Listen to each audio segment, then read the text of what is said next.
Bapak Ibu Saudara yang terkasih dalam Tuhan, berjumpa kembali dalam PA Kategorial GKB Bekasi, Jumat 14 Agustus 2020. Kita akan masuk di dalam PA kita. Mari kita mempersiapkan hati dan pikiran kita mengambil saat teduh sejenak.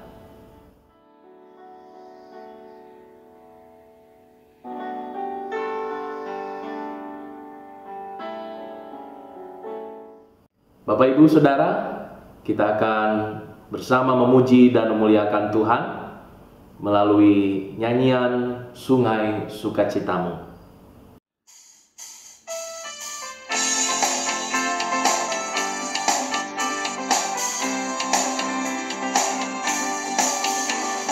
Sungai sukacitamu mengalir dalamku, anggur sukacitamu melimpah dalamku. Ku menari dan bersuka, puji-hu di setiap waktu, sebab sungai sukacitamu ada dalamku. Mengalir bersamamu, bersuka di dalammu, mengikutimu Tuhan dalam kegerakanku, melayanimu Tuhan di dalam sukacitamu, sebab hanya Tuhan yang membuat sukacitaku penuh.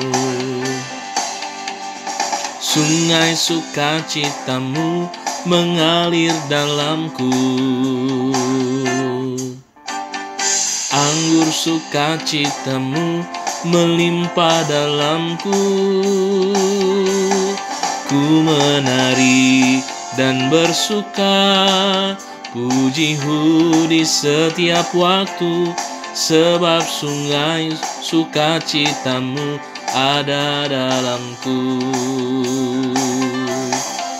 Mengalir bersamamu, bersuka di dalammu, mengikutimu Tuhan dalam kegerakanku,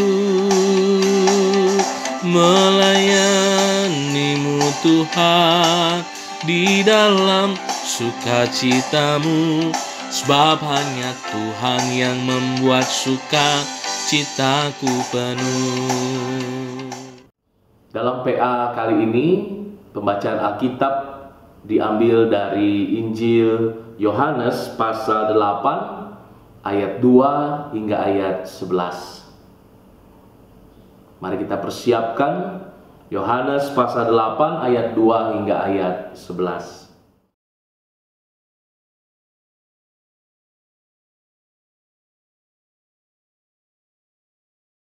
Bapak Ibu Saudara, bila telah mendapatkan bagian tersebut, sebelum kita membaca dan merenungkannya, kita memohon bimbingan Roh Kudus. Mari berdoa. Terima kasih Tuhan untuk kesempatan yang Tuhan berikan bagi kami bersekutu bersama, bahkan boleh membaca dan merenungkan sebagian dari firman-Mu. Kami rindu akan firman-Mu, karenanya perlengkapi kami melalui kuasa Roh Kudus, agar kami boleh memahami firman-Mu dan melakukannya dalam hidup kami hari demi hari. Dalam nama Tuhan kami Yesus Kristus kami berdoa. Amin. Saya akan membacakan untuk kita sekalian Yohanes 8 ayat 2 hingga ayat 11. Pembacaan kita di bawah judul Perempuan yang Berzina. Pagi-pagi benar ia berada lagi di bait Allah, dan seluruh rakyat datang kepadanya. Ia duduk dan mengajar mereka. Maka ahli-ahli Taurat dan orang-orang Farisi membawa kepadanya seorang perempuan yang kedapatan berbuat zina. Mereka menempatkan perempuan itu di tengah-tengah lalu berkata kepada Yesus, "Rabi, perempuan ini tertangkap basah ketika ia sedang berbuat zina. Musa dalam hukum Taurat memerintahkan kita untuk melempari perempuan-perempuan yang demikian. Apakah pendapatmu tentang hal itu? Mereka mengatakan hal itu untuk mencobai dia, supaya mereka memperoleh sesuatu untuk menyalahkannya. Tetapi Yesus membungkuk lalu menulis dengan jarinya di tanah. Dan ketika mereka terus-menerus bertanya kepadanya, ia pun bangkit berdiri lalu berkata kepada mereka, "Barang siapa di antara kamu tidak berdosa, hendaklah ia yang pertama melemparkan batu kepada perempuan itu." Lalu ia membungkuk pula dan menulis di tanah. Tetapi setelah mereka mendengar perkataan itu, pergilah mereka seorang demi seorang, mulai dari yang tertua. Akhirnya tinggallah Yesus seorang diri dengan perempuan itu yang tetap di tempatnya. Lalu Yesus bangkit berdiri dan berkata kepadanya, "Hai perempuan, di manakah mereka? Tidak adakah seorang yang menghukum engkau?" Jawabnya, "Tidak ada, Tuhan." Lalu kata Yesus, "Aku pun tidak menghukum engkau. Pergilah dan jangan berbuat dosa lagi mulai dari sekarang." Demikian pembacaan firman Tuhan. Yang berbahagialah setiap orang yang mendengar firman Tuhan serta memelihara di dalam hidupnya. Haleluya.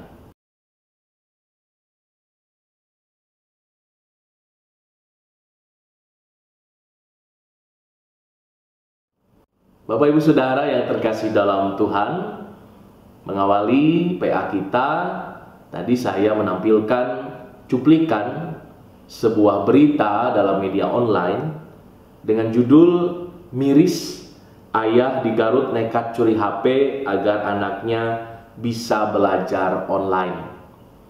Saudara-saudara yang terkasih, menarik dari berita ini bahwa ada begitu banyak pendapat, pandangan, dan penilaian orang.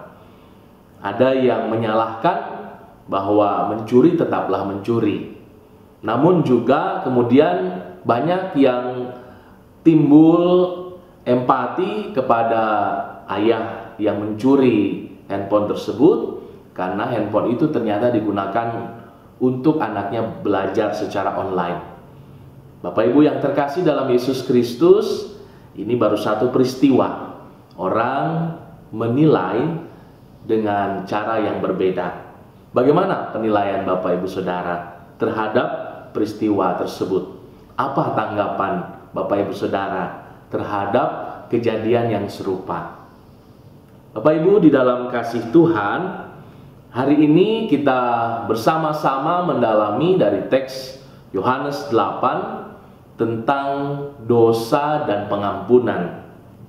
Saya mengajak kita untuk melihat bahwa orang memiliki kecenderungan menilai sebuah peristiwa.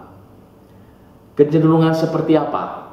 Pertama, menilai secara subjektif, yakni dari sudut pandang dirinya sendiri, apa yang dia anggap benar. Kedua, orang cenderung menilai dengan sempit dan hanya apa yang dilihat oleh mata. Padahal banyak peristiwa terjadi karena rangkaian sebab akibat yang tidak sederhana, sangat kompleks. Namun kita hanya melihat hanya satu bagian kecil saja, apa yang kita lihat, apa yang kasat mata. Kemudian yang ketiga, orang biasanya juga cenderung menilai di bawah pengaruh orang lain. Ketika orang-orang berkata salah, maka dia akan mudah terpengaruh untuk ikut berkata salah. Ketika orang berkata benar, maka dia pun akan mengikuti apa yang dikatakan oleh banyak orang. Padahal belum tentu yang benar itu tidak salah dan yang salah itu tidak benar. Kadang Bapak Ibu Saudara, pendapat orang banyak tidak mencerminkan peristiwa yang sesungguhnya terjadi, penilaian yang objektif, dan kebenaran tentang satu hal. Bapak Ibu Saudara, kecenderungan-kecenderungan yang sama, yakni menilai secara subjektif, menilai secara sempit, dan menilai dalam pengaruh orang lain juga terjadi pada peristiwa yang dituturkan oleh penulis Yohanes. Fakta tentang perempuan yang berzina ini disampaikan oleh ahli Taurat dan orang Farisi. Dan kita tahu mereka memiliki motif, memiliki tujuan untuk memojokkan Yesus. Dikatakan pada ayat 6, mereka mengatakan hal itu untuk mencobai dia, supaya mereka memperoleh sesuatu untuk menyalahkannya. Apakah benar perempuan itu berzina? Mereka memang mengatakan ketangkap basah, artinya mereka melihat. Tapi tidak dijelaskan fakta-fakta yang lebih mendalam tentang hal itu.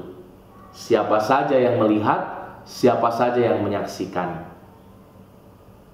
Bapak Ibu Saudara yang terkasih dalam Yesus Kristus, bisa saja bahwa peristiwa itu hanya sebuah rekayasa yang dibuat oleh ahli Taurat dan orang Farisi dengan tujuan untuk menjatuhkan Yesus. Kalaupun benar perempuan itu berzina, maka pertanyaannya, mengapa mereka harus membawanya kepada Yesus? Karena mereka ingin agar perempuan ini mendapat hukuman di depan publik, bukan hanya hukuman secara fisik sesuai dengan Taurat, tetapi hukuman sosial, dipermalukan, dihujat. Dan tampaknya mereka, orang-orang Farisi ahli Taurat, sangat senang melakukan itu. Ketika ada orang yang dipersalahkan, ketika ada orang yang dicap sebagai pendosa, dan ini semakin membedakan antara mereka yang merasa diri orang-orang yang saleh, orang-orang yang benar, dengan rakyat lemah yang seringkali mereka menjadi korban dari ketidakadilan, korban dari satu kondisi di luar kemampuan mereka. Ada orang-orang yang memanfaatkan kekuasaannya, memanfaatkan kekayaannya untuk memenuhi keinginannya. Padahal belum tentu perempuan yang melakukan atau yang kedapatan berzina itu melakukan hal tersebut karena dia ingin melakukannya. Saudara-saudara yang terkasih dalam Yesus, apakah perempuan ini berdosa? Siapa yang berhak menentukan bahwa seseorang berdosa? Dan apakah hukuman atas seorang pendosa itu bisa dilakukan oleh kita sebagai manusia? Kita akan melihat lebih dalam dari apa yang dilakukan oleh Yesus dalam peristiwa tersebut. Bapak Ibu Saudara, pada ayat yang ke-6 dikatakan, tetapi Yesus membungkuk lalu menulis dengan jarinya di tanah.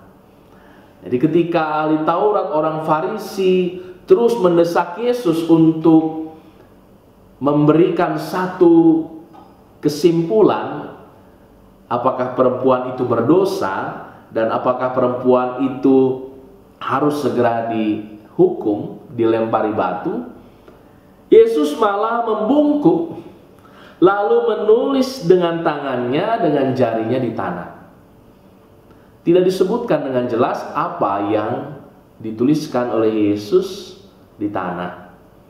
Ada penafsir yang mengatakan bahwa yang dituliskan oleh Yesus ialah kutipan dari kitab Taurat yang mengatakan bahwa manusia berasal dari debu dan tanah.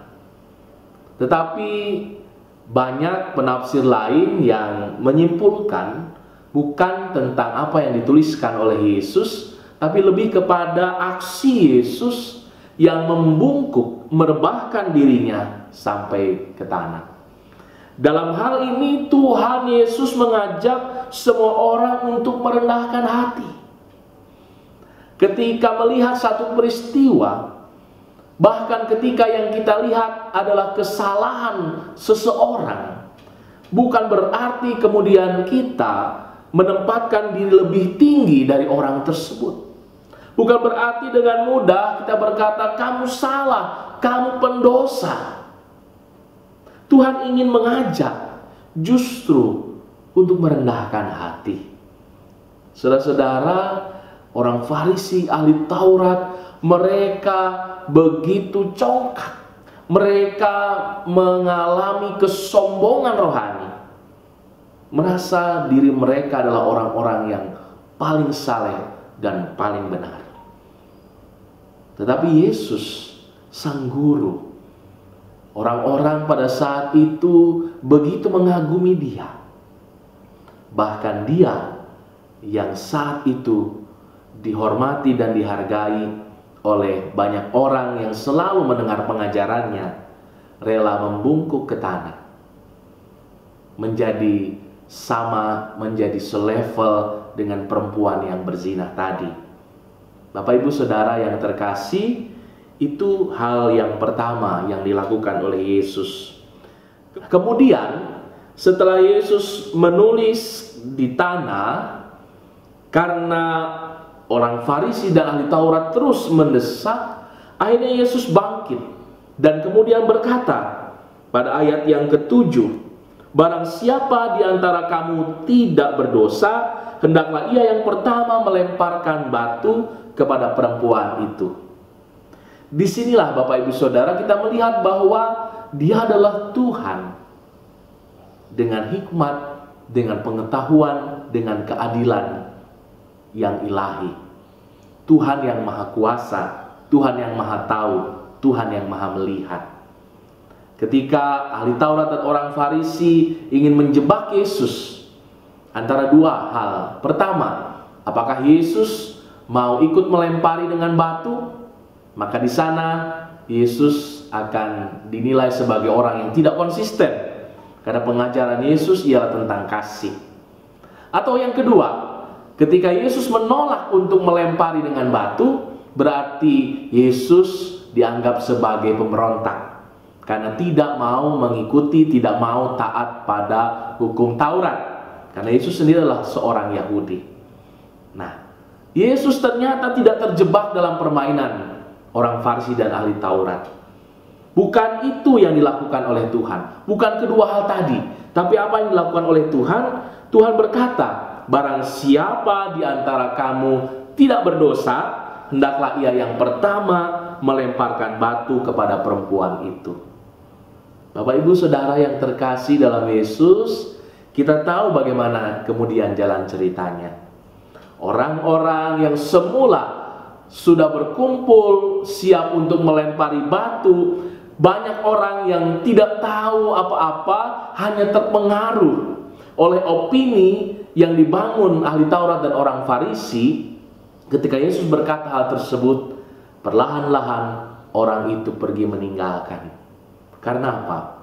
Karena sesungguhnya tidak ada yang tidak berdosa.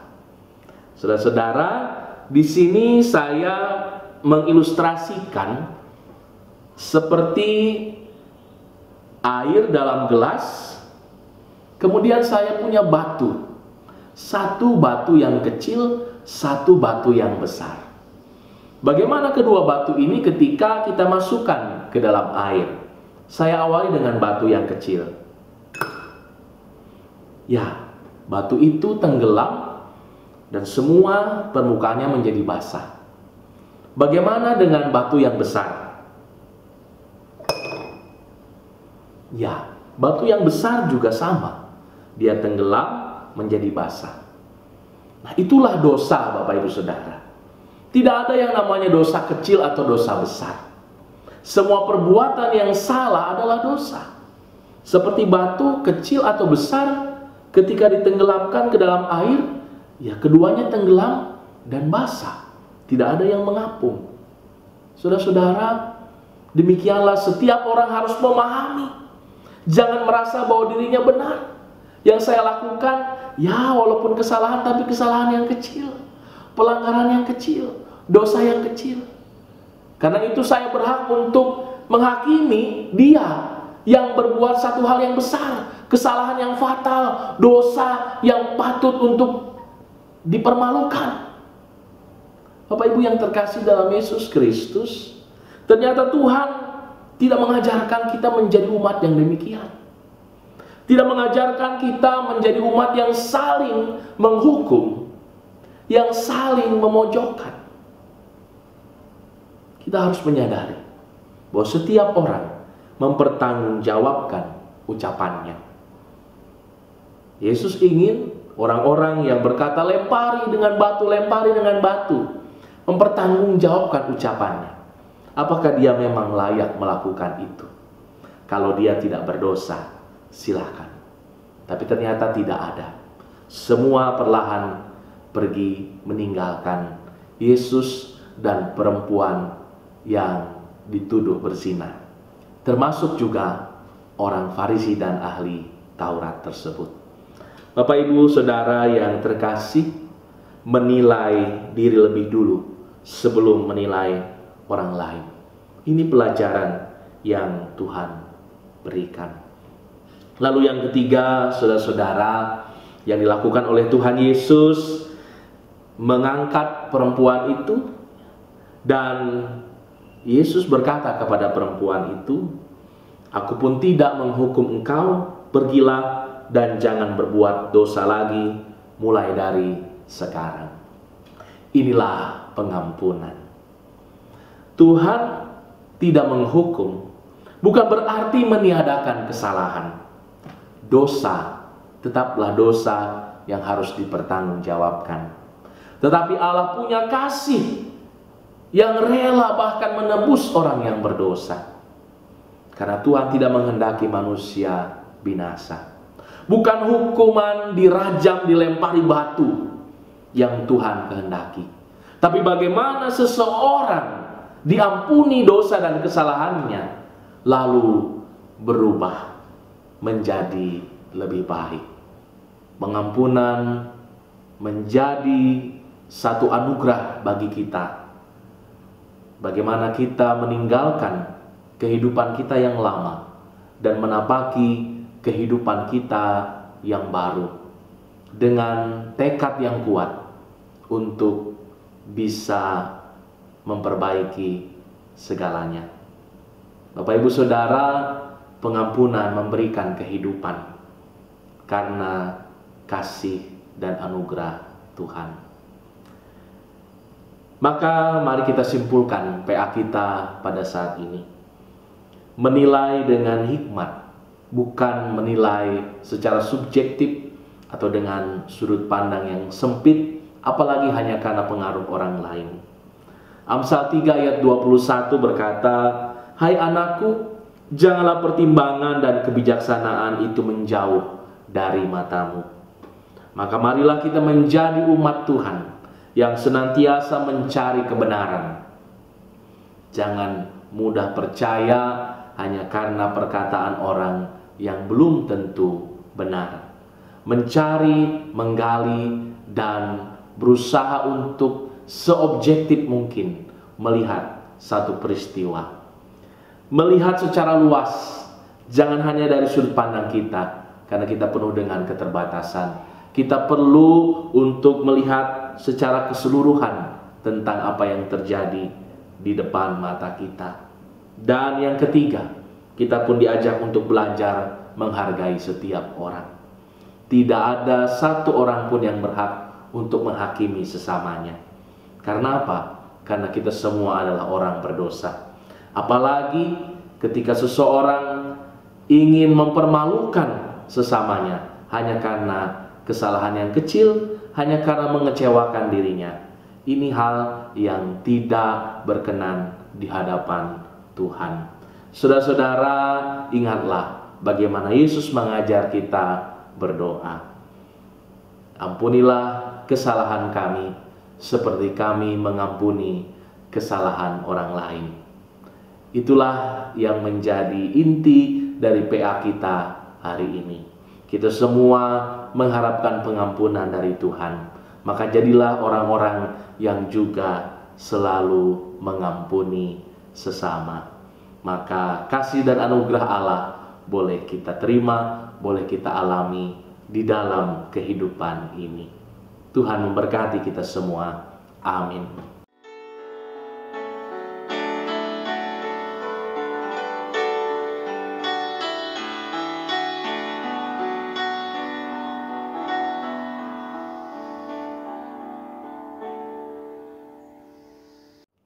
Kita akan memberikan persembahan bagi kemuliaan nama Tuhan.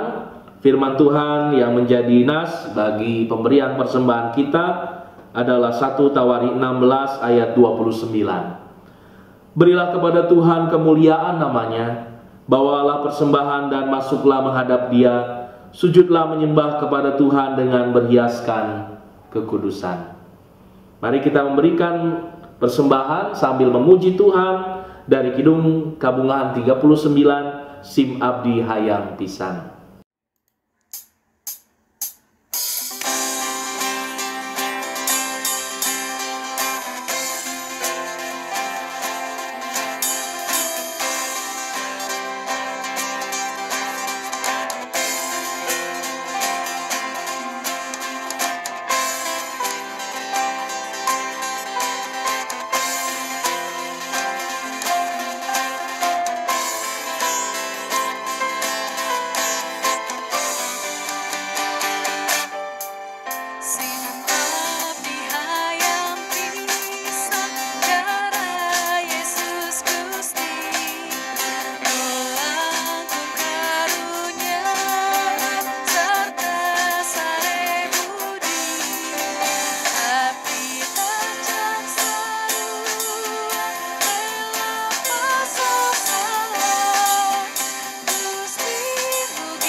Bapak Ibu Saudara, kita akan membawa persembahan kita dalam doa sekaligus syafaat kita saat ini.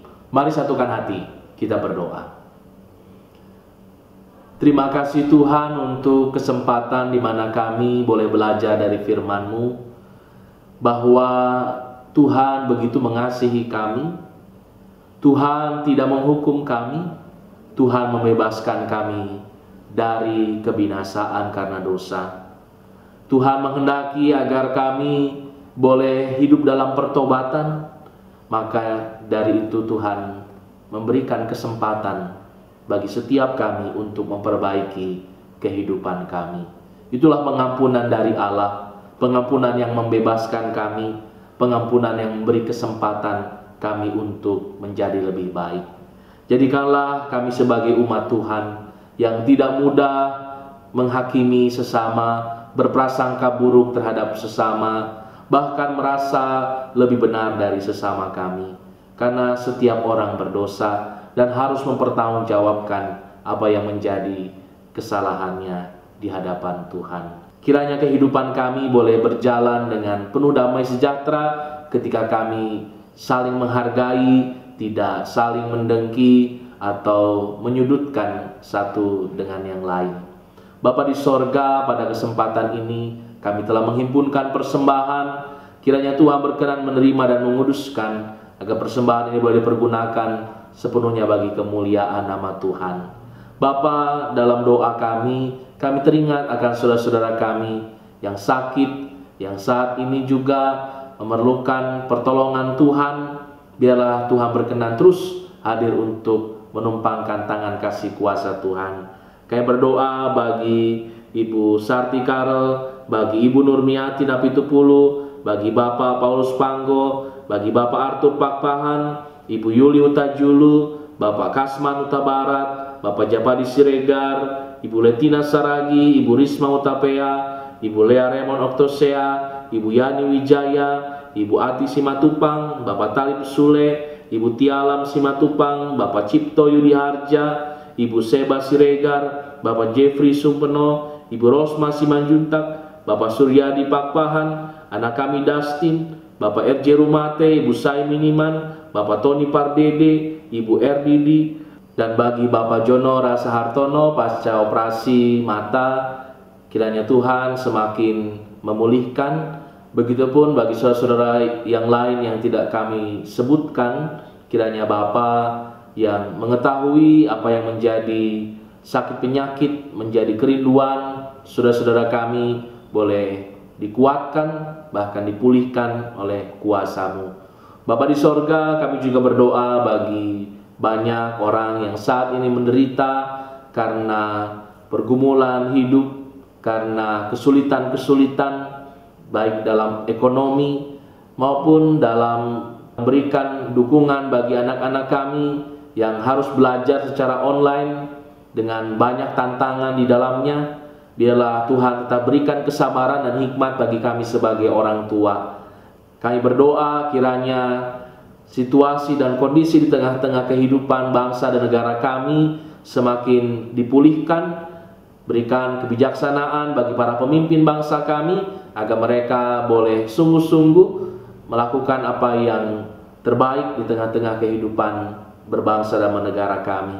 Kami juga teringat agar saudara-saudara kami di beberapa tempat yang mengalami musibah, bencana alam, termasuk saudara-saudara kami di Tanah Karo atas kembali erupsinya Gunung Sinabung, agar tetap dikuatkan mereka yang kehilangan hasil panen yang seharusnya mereka terima. Biarlah mereka tetap terpelihara oleh karena pertolongan Tuhan. Bapa di sorga, biarlah Tuhan yang boleh hadir untuk memimpin kami, untuk tetap bertahan di tengah-tengah berbagai tantangan hidup yang ada, dan tetap menjaga ketaatan kesetiaan kami kepada Tuhan, baik dalam ibadah di gereja maupun melalui ibadah-ibadah secara digital streaming ini, agar walaupun kami di rumah, kami tetap ingat untuk bersekutu, untuk memuji dan memuliakan nama Tuhan. Kami yakin itu semua yang akan membangun iman dan percaya kami.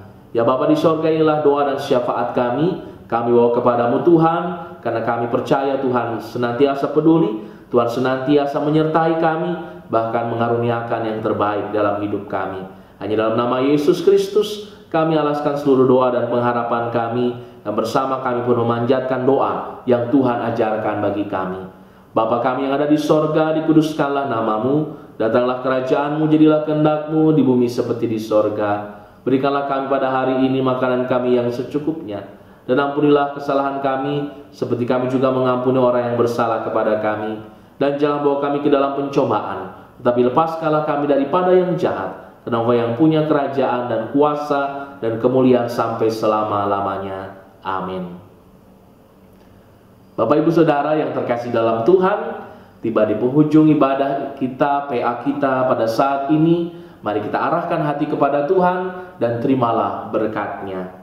Kasih karunia dan damai sejahtera dari Allah Bapa, Anak dan Roh Kudus menyertai saudara sekalian kini dan selama-lamanya. Amin.